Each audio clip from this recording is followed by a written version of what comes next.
What's up, everyone? DJ Nubis here with you on the Military Radio Podcast with another episode of Lone Wolf with Dub.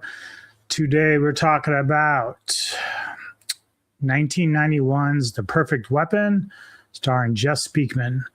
Directed by Mark DeSalle and starring, of course, Speakman, as well as John Dye, Mako, or Mako, as I would call him, James Hong, Mariska Hargitay, Dante Basco, Cary-Hiroyuki Tagawa, Professor Toru Tanaka, and a slew of other people, which I'll talk about in a minute. But those are your main players, main people that you would know.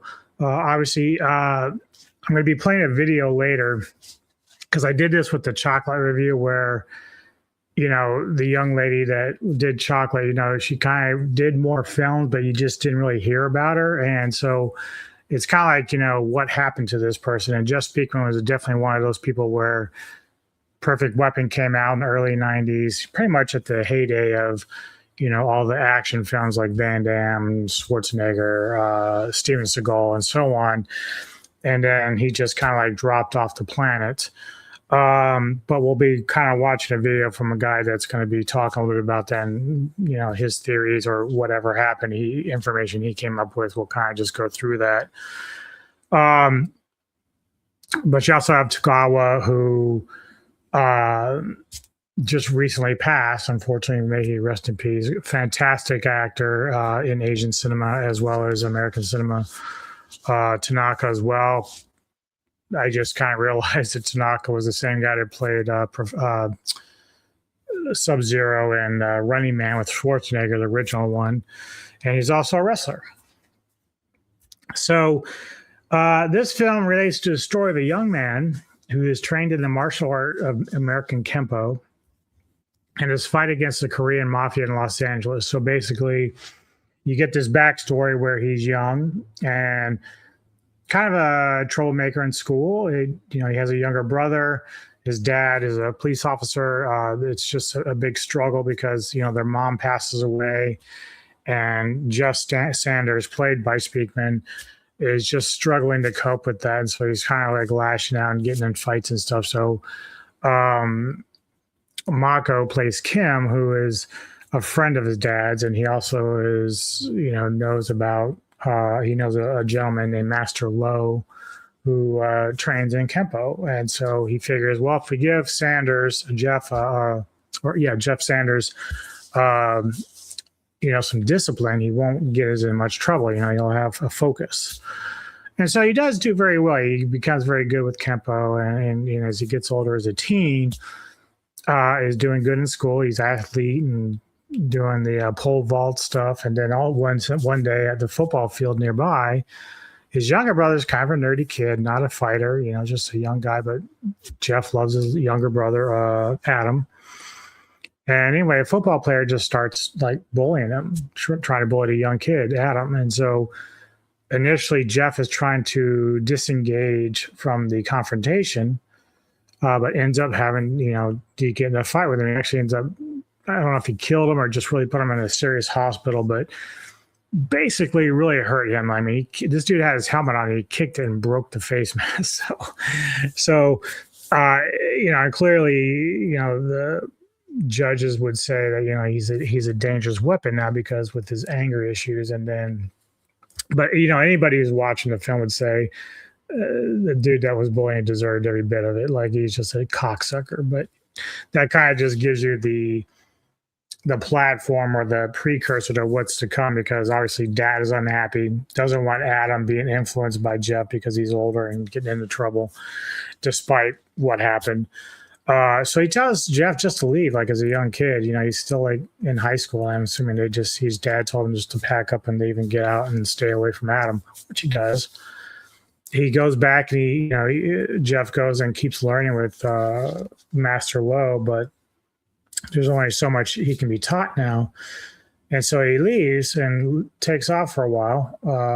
And then one day he's talking with Kim on the phone, and Kim is in the midst of being bullied by the mafia. And so, you know, the mafia comes by collecting money, you know, just like protection services, as they would call it. And, you know, Jeff shows up to just kind of check in on him, but that night, Kim is killed by Tanaka, who's the big bodyguard for James Lowe, who you would know as Lopan from. Oh my God, why am I drawing a blank now? Big Trouble in Little China. He plays Lopan, which also, ironically, which is interesting about this film, is James Hong. He was the inspiration to Shang Tsung in Mortal Kombat, and then Cary-Hiroyuki Tagawa, who plays he plays Kai, who is one of Hong's or Yang as they call him, the character, his one of his men, right hand men. So Tagawa went on to play Shang Tsung in a 1995 version of Mortal Kombat. So kind of a neat little twist and tie in there, which is really interesting too, because the time that the Mortal Kombat movie came out, Tagawa was exactly who I was thinking of as being Shang Tsung, and he just turns out being the character, which I thought was amazing. Even when I've been playing MK11 recently on my computer because I used to have it on my Xbox One. Now I got my personal gaming computer and going back and trying to rebuild my AI stuff and get all my skins and stuff. So there is a skin for Tagawa as Shang Tsung, which they use in the MK11, which is really nice. So it's kind of cool. So anyway, Kim ends up getting killed, and now there's these weird moments in the film, and I don't know if it's because of the pacing or editing or what, but Speakman's character, or at least the way Speakman portrays the character, is very awkward. And I don't know if that's done on purpose or what, because obviously Jeff is very angry that Kim is dead, and of course Adam is now a cop, a young detective, and his dad's retired. So Adam is also investigating the murder of Kim, which he ends up running into his brother Jeff, who hadn't seen in years. But now it's like, there's a moment where Master Lowe and there's this young girl named Jennifer who, when Jeff was training as a young kid, they kind of had a little friendship bond. Now, I didn't realize till I rewatched it that the older version of Jennifer is played by a younger Mariska Hargitay, who, if you don't know, she's like the lead chick on Law and Order SVU. She's been doing that role for many, many years. And if I'm correct, I'm just trying to make sure I got my trivia right. Mariska is also the daughter of Jane Mansfield, who was killed many, many years ago. So, just in case you didn't know that connection there with that. Now, the interesting thing about her character, though, which, again, she's pretty, obviously, but she never really has a larger role than that. Like, she's like eye candy. She's not really scantily nude or anything in here at all, but you see her a couple of times. She looks beautiful as ever, but like even at the end when Speakman is finally done with the entire revenge plot, he walks back into the dojo to see Master Lowe, just to kind of like reconnect or whatever. And she's there and she like leaves him to talk and leaves out. But there's really never, you think initially there's going to be like this romantic plot between the two of them, and it just never comes about. It's just not that it was really needed, but it was just something that they kind of like made you feel like was going to happen in the film. It just never does. And I don't know the reason for that. I don't know if that's just they didn't have time, because this is an 87-minute movie. It's not very long. It's right to the point. The budget was $10 million. It only made $14 million, so it didn't do very well, which is another thing, because initially when Paramount, signed Speakman to do this film, they had planned for some sequel and another film for him. He was actually in an early version of the movie Speed. It was called something else, and then they would change when Paramount got sold to whoever. They changed it to Speed later on. Of course, that was Keanu Reeves and Sandra Bullock. So It was interesting that Speakman was initially slated to be in that particular film, but once it got taken over, his contracts fell through or whatever, and their project and whatever. And maybe it's because after the fact, when they saw that Perfect Weapon didn't do very well in the theaters, they just scrapped it all together with him, which is unfortunate. Like I think that's kind of sad, just because there's plenty of actors who had longer careers with martial arts films. Even like dude, Cynthia Rothrock, as amazing as she was, never became a bigger star than she could have been, because whether it's the mainstream just couldn't accept it or whatever, but she was constantly putting out films. And I don't know if that's because she was also spending a lot of time in Tokyo and Japan and stuff, or what, but because she talks about that occasionally. She does have a new book out, by the way. If you guys don't know, check out her book. I know Fat Samurai Guy got a chance to meet her and interview her a while back. So if you haven't checked out that interview, please do. Incredibly nice girl. She still looks great. Still can move, man. She's still got those skills. She's got those skills, man. But anyway, yeah, the film is just your basic revenge plot. His good friend dies. He goes about trying to find answers. And again, there's a lot of familiar faces in here from other movies, and a lot of them from Big Trouble in Little China, Hard to Kill. Like you have Brian, what's his name? I'm gonna get it right. Branscombe Richmond. Like I've seen him in a lot of films. He was also in the TV show Renegade a while back with Lorenzo Lamas. You have Jeff Amata, who has been played a henchman on a lot of films. He was also in Big Trouble. James Liu, of course. Leo Lee, same thing. A lot of those films, Double Impact, Big Trouble. He's in a Cynthia Rothrock film as well. So there's just so many of these familiar faces as the henchmen and stuff like in this film. And then even Danny Kamenakana, and I know I fucked up his last name, so I'm sorry, but he played Soto in Karate Kid 2, the father of I can't remember the character that Russo gets in a fight with, but he ends up being in Cobra Kai as a friend now. But if you've seen the series and the movie, you know what I'm talking about. But yeah, he's in here. It's just a lot of familiar faces, and it's really fun because you can go back and say, "Oh, look who it is!" It's really fucking cool. I've even seen Seth Sakai, who plays Master Lo in other films. I just can't really place it at the moment. Let me see if I can just get a rundown. He's in the next Karate Kid. There's some TV, obviously. Didn't do as much as I thought. A lot of it's TV, like Airwolf and stuff. So he did like smaller. He did do The Hunted with Christopher Lambert in 1995, but not as much as I thought. But he has like one of those familiar faces that you will see.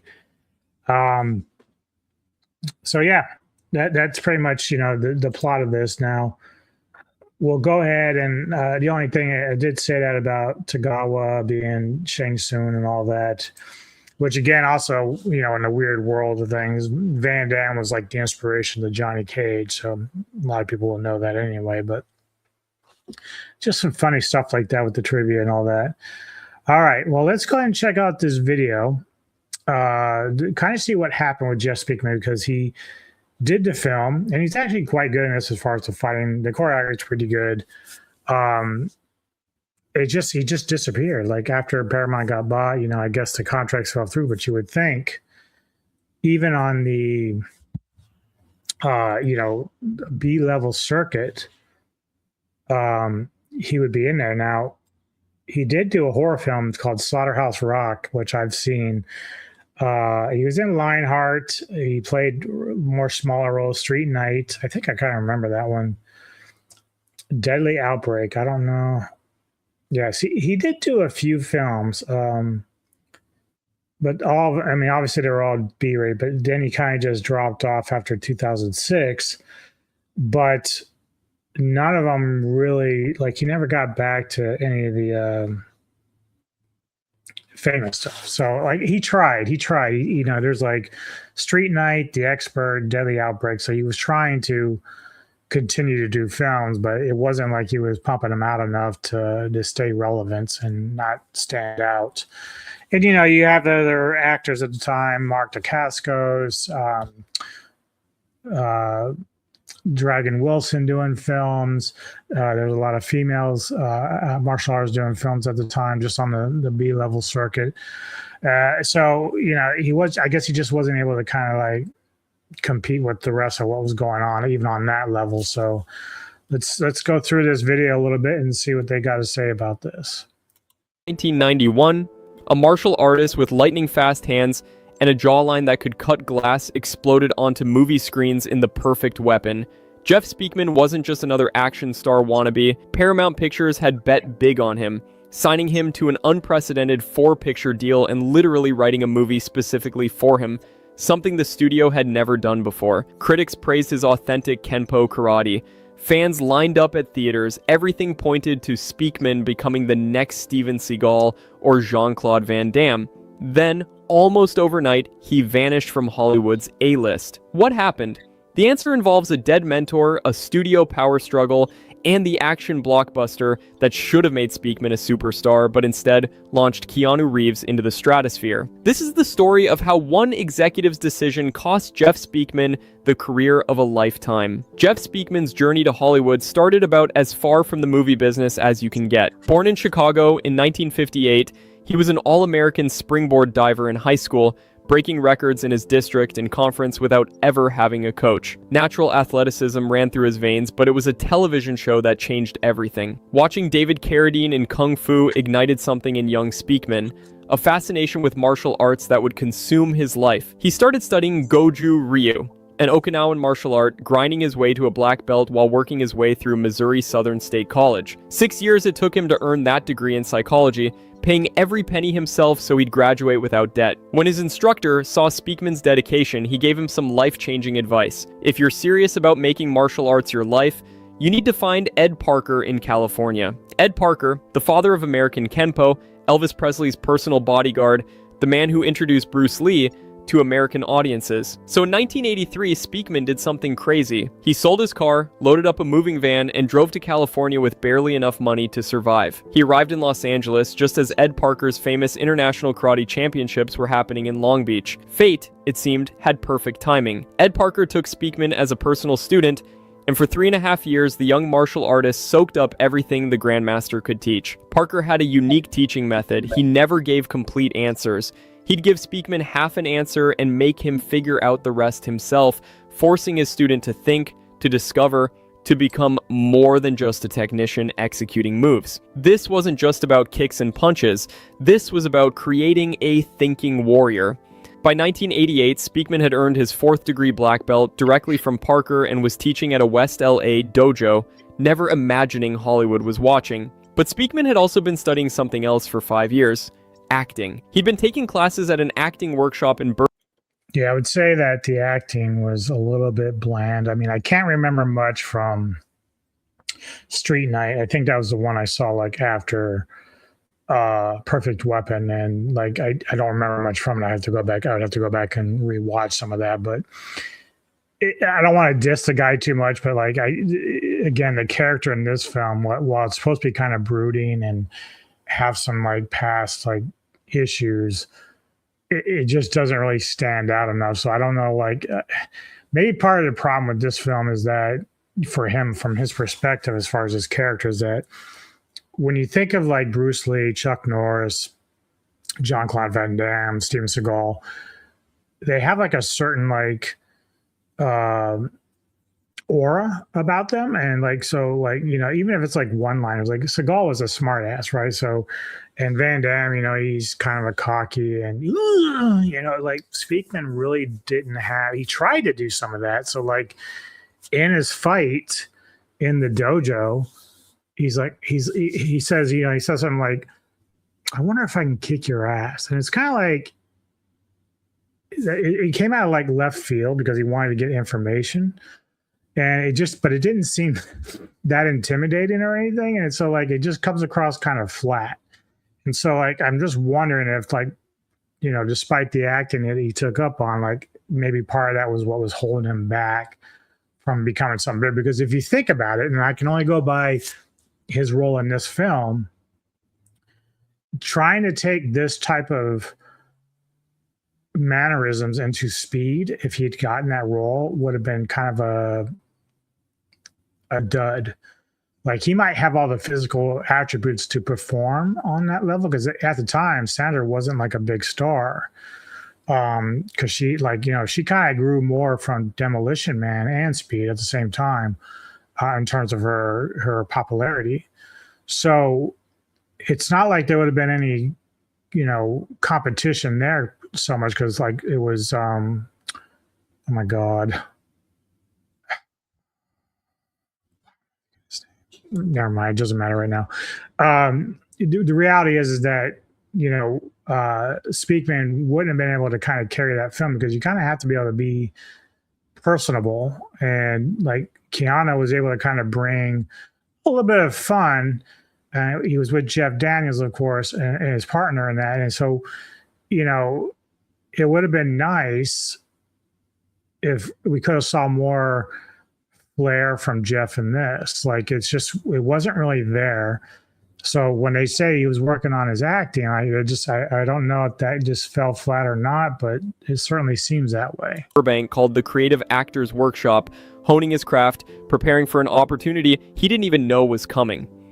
One of his instructors happened to be a writer and producer who'd just finished working on Jean-Claude Van Damme's second movie, Dennis Hopper is who I was thinking of, the main villain in Speed. Kickboxer. During casual conversation, Speakman mentioned his martial arts background. The instructor's eyes lit up. He came down to watch Speakman teach one night at the West LA school, and what he saw blew his mind. This wasn't the typical karate you'd seen in 1,000 dojo scenes. American Kenpo was fast, brutal, explosive, hands moving like machine guns, striking from angles opponents never saw coming. The instructor immediately called Mark DeSalle, the producer and director behind Van Damme's Bloodsport and Kickboxer, basically begging him to come. Well, talking about the fast hands, I mean, at the time you'd probably say, yeah, pretty fast. But when I saw Ip Man for the first time with Donnie Yen, that was the fastest I've ever seen anyone move their hands. Like, that is just ridiculously fast. Same with Jet Li in Lethal Weapon 4. So I can only imagine this guy who thought that Jeff was, like, so quick then would see these guys now. It's, like, just insane. See this guy and this unique martial art. DeSalle kept putting him off. Yeah, I'll come check it out. But the instructor wouldn't let it go, pushing and pursuing until finally DeSalle showed up at the dojo. He watched Speakman demonstrate, and right there, everything changed. This was 1990, and the action movie landscape was exploding. Steven Seagal had just dominated with Above the Law, Hard to Kill, and Marked for Death. Van Damme was climbing the Hollywood ranks with Bloodsport, Kickboxer, and Lionheart. Studios were desperate to find the next martial arts sensation, and Paramount Pictures was one of the biggest studios in the world. DeSalle brought Speakman to meet the studio brass. They signed him to a 4-picture deal on the spot. Then they did something that had literally never happened before at Paramount. They commissioned a script to be written specifically for Jeff Speakman, built entirely around showcasing American Kenpo. The movie would be called The Perfect Weapon. Ed Parker was ecstatic. His student was about to become a movie star, and together they'd showcase Kenpo to the world. Paramount's plan was brilliant. Send the master and student around the globe to promote the film, using their real-life relationship to sell the movie's authenticity. Production began in the summer of 1990, and Ed Parker was there every single day. 4 in the morning for a night shoot, Parker was standing next to Speakman, coaching, critiquing, helping choreograph every fight scene. They worked together like a symphony, the master fine-tuning his students' performance. The fight choreography was unlike anything Hollywood had seen from American martial arts. Realistic, brutal, with Speakman actually taking hits and going down, then incorporating the damage into his attacks. Most action stars of that era were basically invincible supermen. Speakman made it real. Filming wrapped at the very end of November 1990. Everyone was exhausted but thrilled. They had something special. Ed Parker was proud beyond measure. He told colleagues that Jeff Speakman was the future of Kenpo, the one who would carry the art forward into the mainstream. But Parker never got to... It's so funny, too, because Mako, of course, this came out in 91. if you remember seeing Mako and Conan the Barbarian and Destroyer, like he looked older in that, but I guess that's the reason why they tried to make him look older. But at the time, I thought he was actually that age when he did Conan. So by the time he did this, I'm kind of like, wow, man, Mako, you look very young, bro. And I think, what was it, even 94, was it, he did Sidekicks?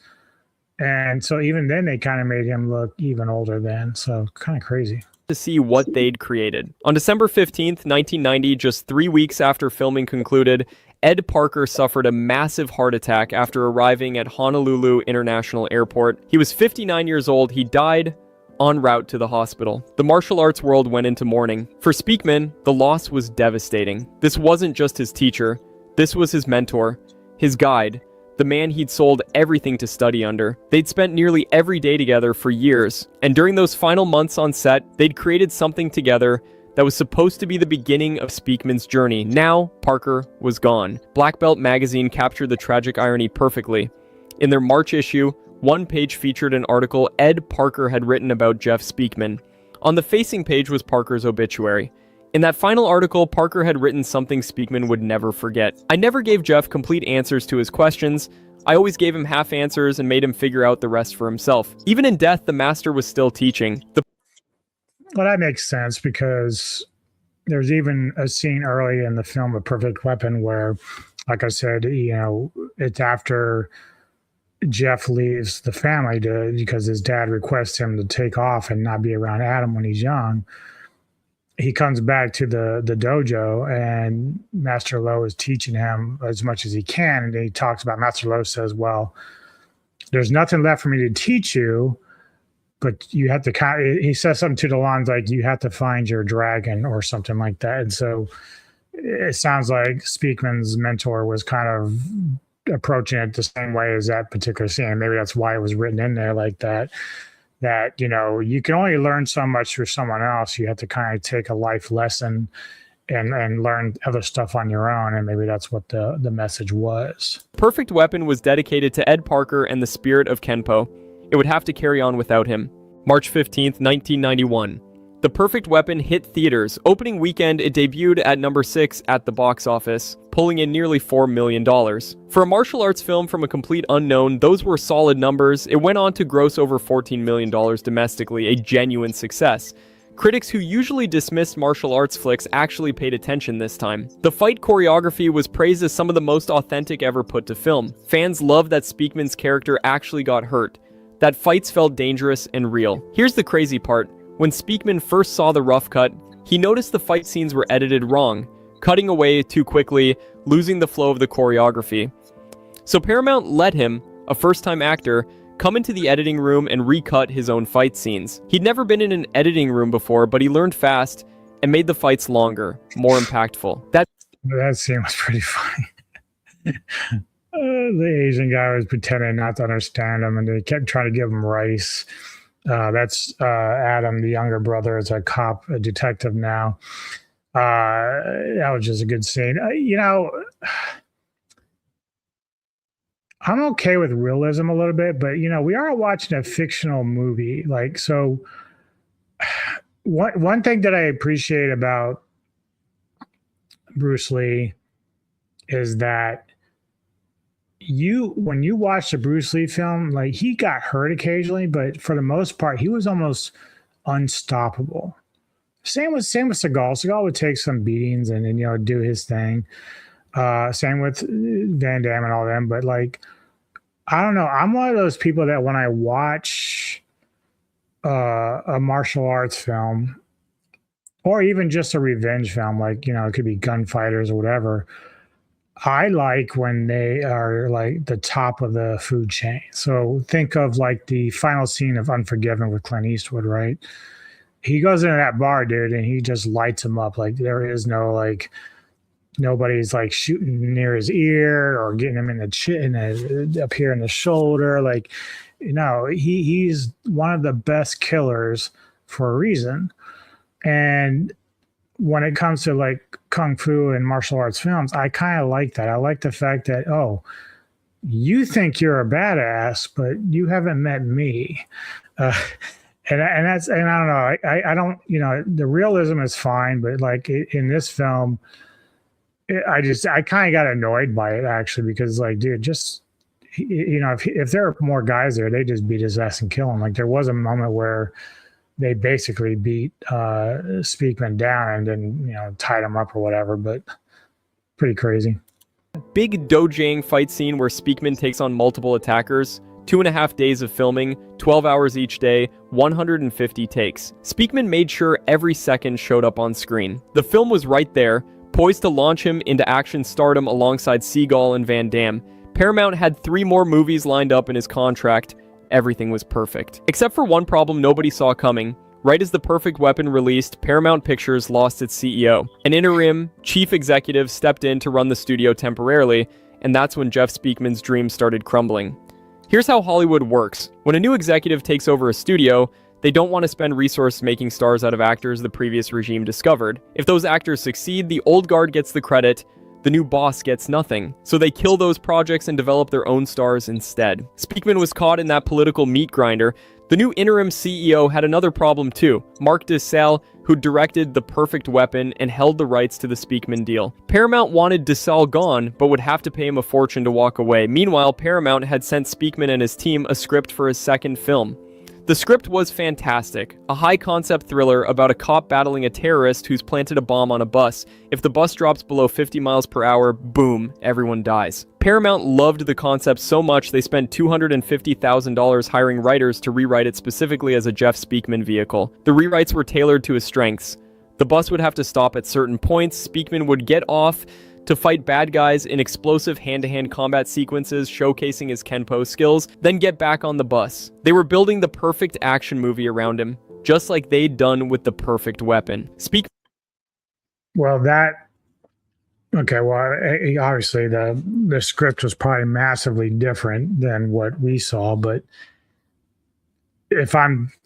I know hindsight is 2020, but thinking of how Speed came out, it's a much better film, because the idea that you couldn't get off the bus and you couldn't drop it below 55 is far more terrifying and makes more sense from that point of view than to have him stop and then get off and fight people.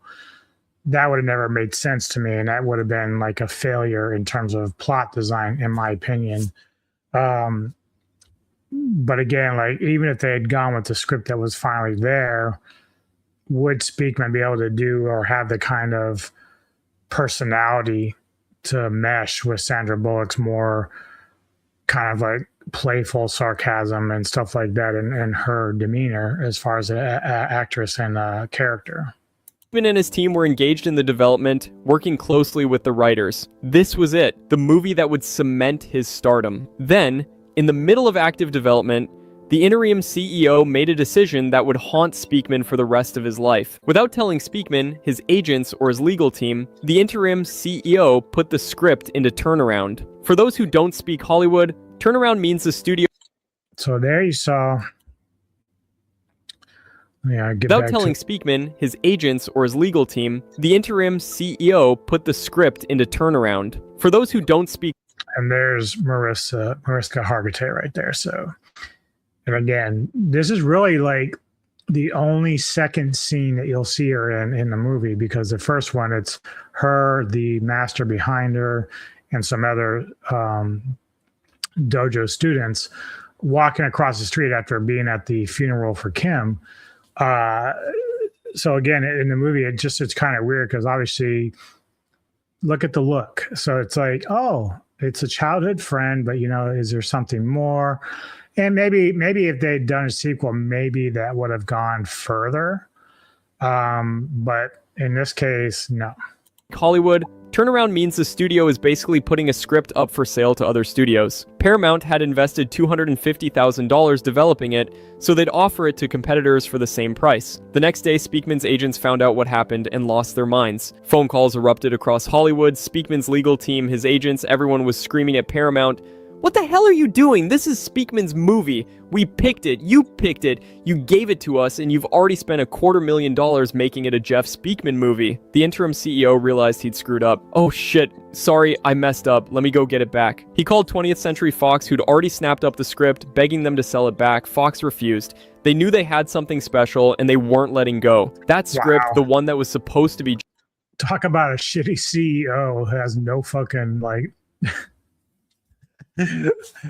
Oh my god, dude. Like, you know, you hear a lot of times about how these actors sometimes when they, like, I've heard where a film does really well, like Matrix, right? So you hear about some of these actors that had a chance to be in that film and Keanu Reeves' role, and they're like, nah, it sounds like it's going to be shitty, and they pass up on it, and it just becomes like this big thing. And that's like the CEO here. It's like they just decided one day, like, oh, yeah, they say this is a really cool script. I think it's awesome, but I'm going to go sell it to somebody else. Jeff Speakman's second Paramount film, the one with all those Kenpo fight scenes written in, eventually came out in 1994. It was called Speed. It starred Keanu Reeves and Sandra Bullock. It made $350 million globally and turned both actors into massive superstars. Speed launched Keanu Reeves into the stratosphere. Within a few years, he'd star in The Matrix and had become one of the biggest action stars on the planet. In an interview, years later, Speakman was brutally honest about what losing Speed cost him. It was the movie that made Keanu Reeves a star. We were rewriting it so that the bus would stop and Speakman would have to get off the bus. Look, I get it. Like, Speakman did lose out in a shitty way to that, but again, it doesn't necessarily mean that the movie would have done well, because if you don't, like, obviously the rest of the cast with Hopper and Sandra Bullock and stuff like that, and Jeff Daniels was great. But if you can't carry that with the same type of personality or charisma that Keanu Reeves has, and let's face it, like, you know, Speakman is a sharp looking dude, but Keanu's like a baby face hottie. Like, you know, I think, didn't Keanu come off of Point Break like before that? And so he had already kind of started building his action legacy a little bit here. And fight guys and get back on the bus. We lost it. And consequently, there went my career. Just like that, Speakman's second Paramount film evaporated. The studio's relationship with the cell deteriorated. The entire four-picture deal fell apart. Speakman was left stranded watching the role that should have been his make someone else a household name. But the damage went deeper than just losing one movie. In Hollywood, momentum is everything. You have to strike while you're hot, keep the films coming, stay in the public eye. Speakman's next film, Street Night, didn't arrive until 1993, 2 full years after The Perfect Weapon. In the movie business, 2 years might as well be a lifetime. During that gap, dozens of similar action films flooded the market. Van Damme released multiple movies, Seagull was everywhere, the moment had passed. And Street Night had its own problems. It was produced by Cannon Films, the legendary B-movie studio that was literally collapsing. The film had the dubious distinction of being one of Cannon's final productions before the company went belly up. Street Night got a limited theatrical release in the US and went straight to video in the UK. The writing was on the wall. Jeff Speakman, the martial artist Paramount had positioned as their next big action star, was being relegated to the direct-to-video wasteland. The films that followed, The Expert in 1995, Deadly Outbreak in 1996, and a string of others through the late 90s and early 2000s, all went straight to video. Some were entertaining, showcasing Speakman's incredible fighting skills and proving he could actually act circles around contemporaries like Seagull, but nobody saw them. The moment had been lost and Speakman knew it. He'd had a once-in-a... That's probably something I should go, because like I said, I've been kind of coming down on his acting just based off Perfect Weapon, because it is a kind of a dull, flat character that he's playing. So I'd be curious of how some of these other films would be with him acting in different, you know, whether or not he's versatile in that regard, because clearly this guy who's talking about it says that he'd done a much better job later on. So I'd be curious about that. I need to check those films out. Lifetime shot at superstardom, and corporate politics had destroyed it before it even began. For most people, that kind of career disappointment would be crushing. Watching someone else become a megastar in the role that was written for you, that's the stuff of Hollywood nightmares. But Speakman had learned something from Ed Parker during those 3.5 years as his personal student. Martial arts isn't just about fighting. It's about discipline, adaptation, perseverance. Parker had always said he hoped no one would traditionalize American Kenpo after he died. He wanted the art to evolve, to change, to grow. So Speakman focused on what he could control. He founded American Kenpo Karate Systems, building an international organization that eventually grew to more than 50 schools. He continued training, testing for every belt rank in front of senior masters. Actually, one of my nephews does Kenpo. So yeah, it still lives on. Never taking shortcuts. He was inducted into the Black Belt Hall of Fame in 1993 as Instructor of the Year. In 2009, he received the Silver Life Achievement Award from the Masters Hall of Fame. He held training camps worldwide, teaching thousands of students. Hollywood might not have worked out, but Ed Parker's legacy was in good hands. Then in 2013, 22 years after The Perfect Weapon made him briefly famous, Jeff Speakman faced the fight of his life. And this time, it had nothing to do with movies or martial arts. He was diagnosed with stage 4 throat cancer. Doctors told him it was basically a coin flip whether he'd survive. He just signed on for a role in The Expendables 3, finally getting a chance to share the screen with the action stars who'd become legends while his career languished in direct-to-video purgatory. Now he might not live to film it. The treatment was brutal. Chemotherapy, radiation, 18 inches of feeding tubes inserted directly into his stomach. Speakman lost 80 pounds, 32 kilograms of muscle and body weight just melting off his frame. The radiation destroyed his saliva glands, causing thick mucus that made him gag and vomit constantly. There were moments when he couldn't take anymore, when he broke down and told the doctors he wanted to stop treatment. But his oncologist gave him the same kind of no-nonsense talk Ed Parker might have given. You can't quit now. If you stop, you can't come back and finish later. You're fit enough to get through this. You have to fight. So Speakman fought. He used every ounce of discipline and mental toughness that decades of martial arts had built in him, and he endured hell. In 2014, doctors declared him cancer-free. He'd beaten stage 4 throat cancer through sheer will and the refusal to quit that martial arts had ingrained in his soul. Most people would have taken the rest of their lives easy after surviving something like that. Speakman did the opposite. Going through cancer, coming that close to death, gave him clarity. He stopped worrying about what other people thought, stopped playing politics, stopped drinking the Kool-Aid, as he put it. He'd faced death and won. Now he was going to honor Ed Parker's memory the right way. He created Kenpo 5.0, a revolutionary evolution of American Kenpo that integrated ground fighting techniques into the traditional system. This was exactly what Parker had wanted. Don't traditionalize the art, evolve it for modern self-defense needs. Speakman built Kenpo 5.0 into a worldwide phenomenon with franchise schools in 18 countries. He tested and earned his way to 9th degree black belt. Then in 2022, he was promoted to 10th degree, the same rank Ed Parker held when he died. Speakman had become what his mentor predicted, the future of Kenpo. He runs training camps internationally, teaching thousands of martial artists the evolved system he created. I will say this. So, like, he missed his chance to be in Expendables 3. Expendables 4 came out. I just had a chance to check that out. It was okay. It was probably the massively weakest, which is really surprising because Iko Uwais and Tony Jaa were in it, but I just didn't really like the plot that much. And as gorgeous as, Megan looked, it's just like she doesn't really have the skill set to kind of fight. Like, I mean, they just kind of made her pretend she was fighting, I guess. I don't know. But a cameo from Jeff, like, would have been awesome. Like, even if you can, I don't know if Stallone's going to do another one or not, but you have to find a way to get this guy in for a cameo, because you've done it with like Schwarzenegger and Willis before. Willis is getting ready on his last days, unfortunately. But it'd be nice to do like just a nod to Speakman in some way, man, just to give him that one love, because he's going to be 70 soon, man. So like, let's get on the ball. Come on, Sylvester.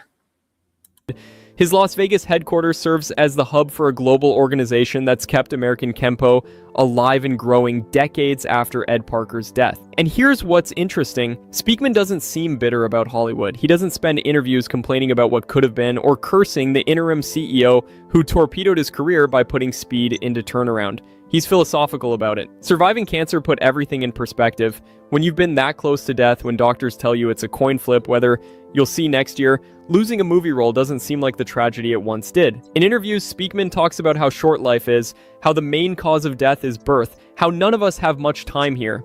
He encourages martial artists, encourages everyone not to make life about money, possessions, or social media clicks. It has been, is now, and forever will be the content of your character that you put on full display in how you interact with other people to make the world a better place, and then you're dead. Those aren't the words of someone bitter about a lost Hollywood career. Those are the words of someone who found their true purpose.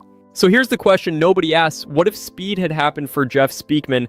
What if that interim CEO hadn't put the script into turnaround? What if Speakman had gotten off that bus to fight bad guys in explosive Kenpo combat scenes, and the movie had made him a superstar? Would we have Kenpo 5.0? Would tens of thousands of martial artists around the world have learned an evolved, modernized fighting system that actually works in real-world self-defense situations? Or would Speakman have become another Hollywood action star, making increasingly silly sequels until age and changing tastes pushed him into obscurity? Would he have honored Ed Parker's dying... I mean, that's kind of not his fault, the guy that's doing the narration here, but sure, Kenpo is a pretty standard martial arts that you put out there, but anybody will tell you that Bruce Lee, Jackie Chan, Jet Li, all of their kung fu is legit stuff. Like, clearly for movies, it's exaggerated a little bit for action and entertainment purposes. So that's the whole point. Speakman doing Kenpo is not a problem, but you still have to make your films entertaining. So if you would have stayed just kind of making subpar action films, he would never grow anyway. You have to be able to be a badass. Like, that's what Seagal, like, for all the shit that people talk about Seagal, he was entertaining. Like, he was, he made it look like it hurt to fuck with him. So, whether or not he could actually hurt you, that's the thing, right? Or even Van Damme, like, it's the whole point of selling it is like, oh yeah, I'm a karate guy, I can kick your ass. Like, that's the fun part. And even though you can sit there and say, well, that's not really how it's going to happen when you get hit with a kick, at least you can say, well, that's entertainment, folks. And that's what on this level, like, Kenpo is fine again, but at some point, if he was going to continue with it, you have to make it look great, and you have to make it look like it's almost godly as a type of martial art. Wish to evolve the art, or would he have been too busy filming movies to build something lasting? Sometimes losing everything forces you to find what you were meant to do all along. Ed Parker died 3 weeks after they finished filming The Perfect Weapon, never seeing the movie that was supposed to launch his student to stardom. But maybe Parker saw something bigger. Maybe he knew that Jeff Speakman wasn't meant to be the next Jean-Claude Van Damme or Steven Seagal. Maybe he was meant to be the next Ed Parker, the one who would carry American Kenpo into the future, who would evolve it and spread it and keep it alive for generations. The Perfect Weapon made $14 million, and then Jeff Speakman vanished from Hollywood practically overnight. But he didn't vanish from the martial arts world. He became one of its most important figures. A 10th degree master teaching in 18 countries, a cancer survivor who faced death and chose to honor his mentor's legacy instead of chasing fame. Speed made Keanu Reeves a superstar. The Matrix made him a legend. Losing that role destroyed Jeff Speakman's Hollywood career before it truly began. But here's the thing about being a thinking warrior, the kind Ed Parker spent 3.5 years creating. You don't measure success by box office returns or magazine covers. You measure it by the content of your character and what you leave behind. Jeff Speakman's name should be mentioned alongside the great action stars of the 90s. He had the skills, the charisma, the screen presence, one executive decision, one political power play during a studio transition cost him everything. But sometimes the universe has different plans. Sometimes losing the thing you wanted most leads you to discover what you were meant to do all along. Ed Parker never saw The Perfect Weapon in theaters, but wherever he is, he's probably watching Jeff Speakman teach Kenpo 5.0 to students in Vegas, watching his art evolve exactly the way he hoped it would, watching the student he called the future of Kenpo prove him right in ways Hollywood never could have. That's the real story of Jeff Speakman, not the action star who disappeared, but the martial artist who survived cancer, honored his master's legacy, and built something that will outlast any movie. Sometimes The Perfect Weapon isn't the one that conquers Hollywood. Sometimes it's the one that changed thousands of lives and keeps a martial arts legend's vision alive long after the cameras stop rolling. All right, so there you go. And if you want, I'll put a link to the video in my descriptions for Forgotten Fist is the name of the channel that comes from. So give him a little bit of love. Subscribe to that channel. He's got a lot of great content over there. Even the one I did for Chocolate, I did a little video that he was talking about with her. He made a good point that Speakman, when it comes to like, when you talk about the Hall of Fame of martial art actors and action heroes, Speakman should be there. And that's the interesting thing, right? Speakman missed out on a big opportunity to be a huge star. But whenever you're like, if you're like me and you're a big diehard martial arts fan, kung fu fan, you think about all the movies that we've seen over the course of decades, despite kind of getting shoved under the rug a little bit, you don't forget about The Perfect Weapon. You can ask any martial arts enthusiast, action film enthusiast, and they will tell you what is like one of your favorite martial art films, and they will say Perfect Weapon, because it will still come up. And whether it's because it has like a strong cast or because Speakman's doing a great job in it, the film itself made an impact enough to stand out amongst the crowd, even more so than Cynthia Rothrock's. Like, again, Cynthia, I don't think even got quite to that level that he did just for that short glimpse of a moment, because she was always on that lower end of stuff. But she had a longer career, obviously. But at least in films, like, doing martial art films. But ultimately, like, Speakman was just on the cusp of being like a big star. Now, some of that could be because he was a man and she was a woman. Like, it was tougher for women back then to try to even gain any kind of notoriety on the level of, like, the Jet Li's, Jackie Chan's, Bruce Lee, and so on. So to get them to kind of be there. I remember watching a movie, I think it's called Angel Heart or something of that nature. It has Kat Sassoon, Vital Sassoon's daughter. And of course, she's gone now. Something happened to her when she was younger and passed away. But I remember watching her and I'm like, wow, she's pretty good. Like, I didn't know how good or bad she was. So if people are going to laugh at me because I don't really know her history in martial arts, but I remember enjoying the film. And like, I thought, wow, she's pretty and, she can fight. Or at least the way they're taught her in there. So, like, whether or not she really was a practitioner of martial arts, I don't know. But you sit there and you see these stars, and then it's like boom. Because I remember when I first saw Ong Bak, and this is really the early stages of Tony Jaa's career, and so I'm like, wow, this guy's amazing. Like, and then for like about 5 years, I kept saying, because I'd seen The Protector, I'd seen the other Ong Bak films, I'd said, well, Tony should be in these bigger movies, these bigger budget Hollywood movies. And eventually, he got into Fast and the Furious and, more recent with Expendables 4. But technically, he should be in more films. And same with Iko Uwais and Joe Taslim. These are guys that, we should be like pushing more into Hollywood than we are. And because they're really fucking good, man. They can act, they can do it all. If you ever seen A Night Comes For Us or The Raid, I mean, dude, fantastic film. Like, even I can't think of his name here. You guys will know him from The Raid, the long hair. He was in Boy Equals World with Skarsgård. Wonderful actor, wonderful martial artist, cool dude. He's just really good. And so I'm glad to see some of these guys that are in these more independent, like, martial arts films coming into the big screen, like, mainstream, because they're deservedly so. And so, unfortunately for Jeff, he never made it there, but he did find another purpose, doing Kenpo, taking over for his mentor. So hats off to him. And Jeff, I hope your health is doing well. Thank you for all you did do with your films. And that's my thoughts on this. And let me know your thoughts in the comments. What do you think about The Perfect Weapon and Jeff Speakman as an action fighter, hero, warrior, whatever? Give me your thoughts. What do you thought of the film?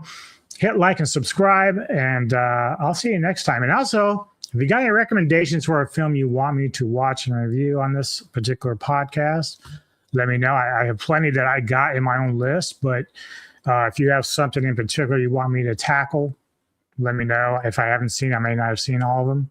Let me know. All right, all. Take care of yourselves and have a great night. You see before you die.